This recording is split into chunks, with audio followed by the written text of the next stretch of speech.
Hi, it's Tony from CassetteComeback.com, and in today's video we're going to be looking at some cassettes that are quite common, quite easy to find, and cause a bit of confusion, and they certainly cause confusion to me. I'm not sure by the end of this video if I've really sorted anything out, but I wanted to do a video on these tapes so that people looking to buy them know what to expect. So what are they? They are the last of the line BASF tapes, or if we look here, the tapes that when EMTEC started to take over BASF. This is the Chrome Super. Chrome Supers have been a staple of the BASF lineup since the 80s, and these were usually the second to top Type 2 tape BASF did before the Maximas. So we've got the Chrome Super 2, and well, there's this variation of it as well, which is called the Chrome Super Quality 2, which has, you know, a different shell, but, you know, Chrome Supers, BASF, they're always there. And then we go down the line and we've got the Chrome Extra, which was always kind of the entry level before they did stuff like Record and stuff like that. But then again, this one had a couple of variants as well, because if you look at the hubs in this one, they've got 3 holes in it, whereas in this one, they've got the squares.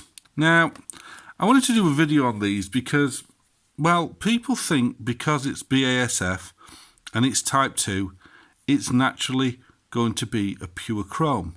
So let's check these out and see what they sound like. But visually, they are quite different. I mean, I've got a good friend called George who absolutely hates this cassette simply because he likes seeing hubs. And if you like seeing hubs, I like seeing hubs, this isn't the cassette for you, because as you can see, the design sort of gets rid of all the hubs. But I do, however, think this is a very striking looking cassette. It's a very nice shell. It is sonically welded, it's not screwed, but yeah, it's a very nice shell. I do like that one. And then we have another version of it which is called Chrome Super Quality, but here it's called Chrome Super, and whereas this one is branded BASF, this is branded EMTEC from when they took it over. Now, this shell, although it's screwed, isn't unique to this cassette. I have seen Denon in this cassette. I mean, obviously Japanese market only Denon, but I've seen Denon in this shell, which I believe is sourced from General Magnetics, GenMag, which no longer makes shells. But yeah, there's a variation there. And then the CE2 is just in a fairly standard shell. This shell was also used with the last of line Ferro Extras, and in fact I've also seen this shell used with Memorex CDX with very similar looking hubs as well. But yeah, these variants apparently were sold in discount, well, I wouldn't say discount stores, but in European supermarkets, usually Lidl or Aldi, whereas they also used to sell the Super CDings, which were basically last of the line SA, but with a different wrapper on, so that they could still get away with selling SA to hi-fi shops at price X, and they could sell them cheaper to supermarkets as a Super CDing. But the bottom line is, what are these tapes all about? And are they BASF? Are they pure chrome? Let's have a play with them, see what they sound like. Okay, so for doing this, I'm going to use my Aiwa ADS 950 again, my calibration reference deck almost, because it's got a nice visual display and inbuilt test tone, so I can look at how tapes bias up and see if we can determine anything from there. Now, I've recently recalibrated this to the 1990 TDK-SA, which yeah, is an all-round solid tape, and probably my benchmark for all tapes, you know, is a Type 2 better or worse than this? So, just to show, let's put this in, we'll have a look at the levels, and you can see. So if you look now, we can see with everything at 12 o'clock, the biasing and levels is almost there. I mean, obviously there's a bit of wavering, there always is when you do it, but pretty much this deck is dedicated and calibrated to the 1990 SA. So, as a frame of reference, again, let's take a proper, genuine BASF pure chrome with that distinct waxy smell. This is the, I think it's 1982 Chrome Extra. So let's just have a see how that compares bias-wise to the SA. And as we can see, we've got next to no bias in there and very low level. I mean, this is why, again, watch my video on it, why pure chromes perform bad in decks that aren't calibrated to them. You put this tape in a deck with no calibration features that's calibrated to something like the SA, which a lot of Japanese decks were, and there's why it sounds dull and low. I mean, just out of interest, let's just, you know, turn up the levels and turn up the, you know, and, you know, we get there. You've got to calibrate it to the deck, but yeah. So let's reset this to 0 again, which is where the SA was. And now let's have a look at the Chrome Extras we're looking for here. Now, if it's a proper BASF Chrome Extra, you're going to expect it to be pretty down like we just saw with the 80s Chrome Extra. So if we put it in now, with some difficulty, get the calibration going, and if we look, this isn't a million miles off the SA. It certainly is looking a lot better and more close to the SA than the vintage Chrome Extra. So, yeah. So let's see if there's any tangible difference now between the Chrome Extra and what is usually a notch up, the Chrome Super, which was usually a double-coated chrome. But again, if we look here now, this one, biases and levels, almost exactly the same as the SA. So let's have a see how the other version of the Chrome Super performs. And again, if we look, it's pretty much the same as the other Chrome Super and the SA. So what am I concluding here? Well, there are several versions of these cassettes with different hubs. These look like SKC hubs to me. These ones sort of look like Saihan hubs to me. But if we look visually at the tape in all three of these cassettes, let's see if we can get this done right. See if we can get it in the right light. That's a bit worn, that one. But what I'm trying to say is these tapes visually, the tape, there we go. The tape's very same, and it's black with a hint of blue. That says to me that these are no longer pure chromes. These are cobalt doped ferrics. But the way to really test it is to do some recording on it. So I'm going to take this Chrome Super and we're going to listen to some music on it. But more than that, let's see how far past 0 we can push these, because we all know that pure chromes don't like to be pushed hard. They like to be used 0 or below. Cobalt doped chromes, you know, you can go a bit over it. But let's see if these can perform like a ferrocobalt. So let's just tweak this just so that it's pretty much bob on. There we go. Pretty much bob on. Let's now play some music on this. And we can see how it performs. So I'm going to set this low down to record on initially. There's a hiss. Let's listen to a bit of music. So this is peaking at 0. Well, peaking at 2.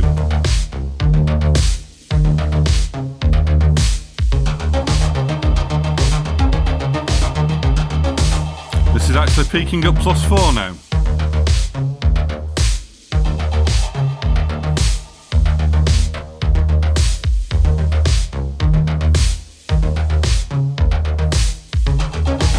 Compared to the source,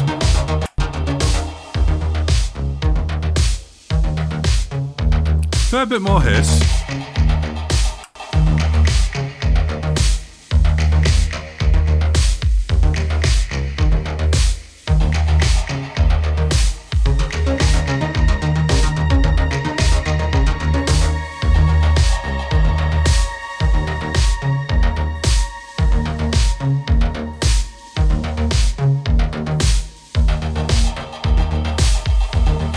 Now let's crank this up a bit.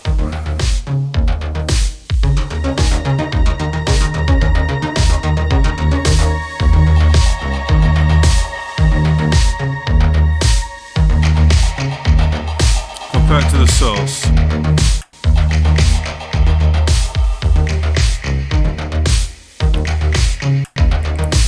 Note the crispiness in them top hi-hats.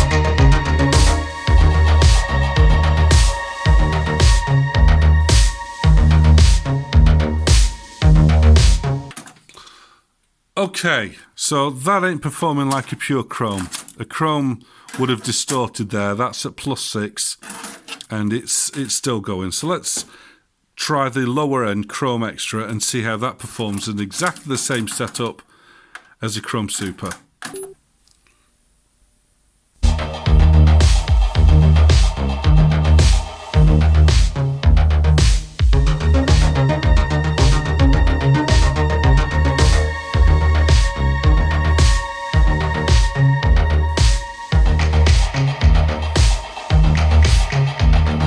Compared to the source.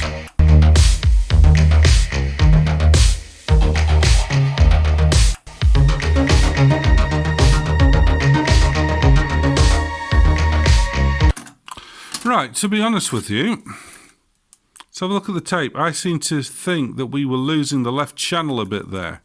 So I don't know whether that's because the tape is damaged, but the left channel wasn't there as much on that one.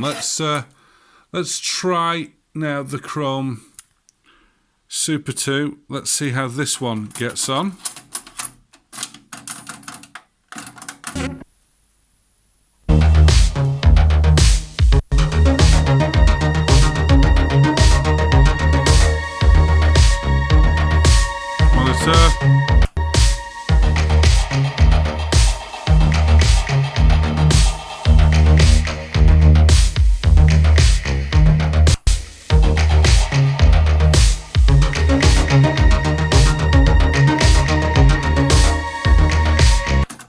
Yeah, that performs pretty much the same as this one.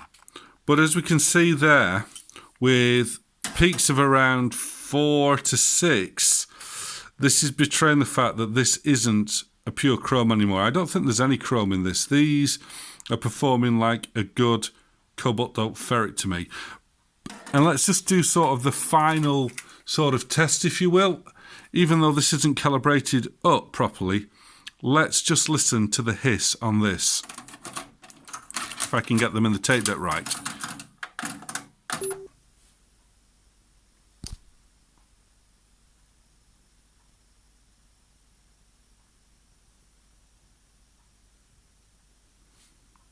Okay, let's compare that to the hiss of this one.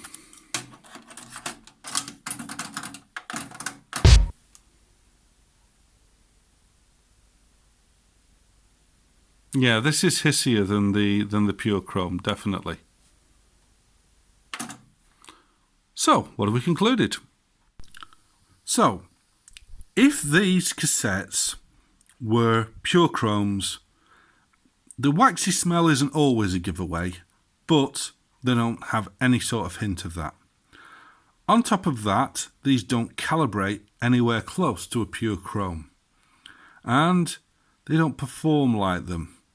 The hiss is higher, but more importantly, these can take higher levels than pure chromes or even cobalt doped chromes, simply because the cobalt doping in them allows them to do that. And like I say, I don't know if we can see here, but let's just try and focus on that. The tape in this has a blue hue to it, and cobalt is blue, the actual chemical.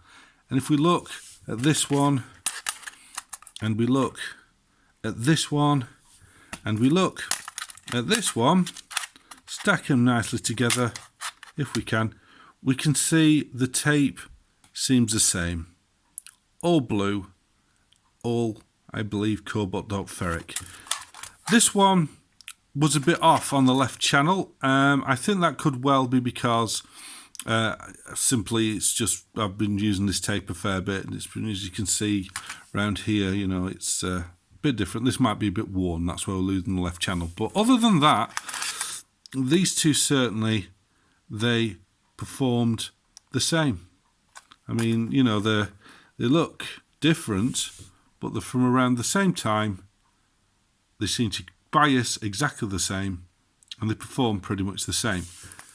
And the same in this case is equivalent to a TDK essay. So it could be one of two things at play at this time. Perhaps BASF outsource these and there's very little real BASF in there. Like I say BASF, this is EMTEC now. This shell is a general magnetic shell. These hubs scream to me SKC. Could be BASF tape. Just getting rid of the last of the stuff. But if you read, especially from a guy called Wilhelm on tapeheads.net, he talks about how EMTEC basically ruined everything and got it all wrong. So this could be a bits of tape, you know, bits of this and bits of that. But the bottom line is that these are plentiful, at least in Europe, and these are relatively well priced. And regardless of whether they're a regular, genuine BASF, or they're bits from EMTEC, or the pure chrome, or the ferro, I think the ferrocobalts. But the bottom line is they do sound good. They look good, and they sound good. But don't believe that you're getting a classic BASF. But that's a good thing, because if your decks don't have calibration facilities, and chances are if the Japanese are calibrated to something like the SA, then these tapes are going to be great for it, because they basically bias and level like an SA. So maybe that was part of the plan. Stop fighting and just give the public the cassettes that will actually sound good in their decks. So that's it for this video. The only other thing I want to say is that I've set up a lovely little Facebook group with the help of a couple of friends, and it's called Blank Cassette Tapes, and it's basically 100% dedicated to blank cassette tapes. Go and find it. I'll post a link in a little picture afterwards, but basically we just talk about blank cassette tapes, what new holes we've got, what we like, what we don't like. Very friendly, nice upping group, and you can speak to me in there if you like. But for now, please like, please subscribe, tell a million of your closest friends, and until then, this is Tony from CassetteComeback.com saying cheerio. Bye bye.